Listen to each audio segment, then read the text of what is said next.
Hey everyone, welcome back. In today's video, I'll show you how to animate in Canva and make your designs come to life with just a few clicks.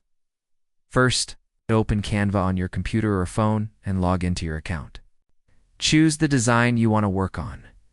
This could be a presentation, a social media post, or even a logo.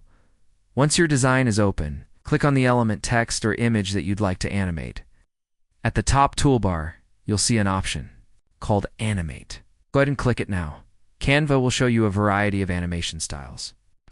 For example, text can fade in, slide, bounce, or even type out letter by letter. Images and shapes can also zoom, pan, or pop into place.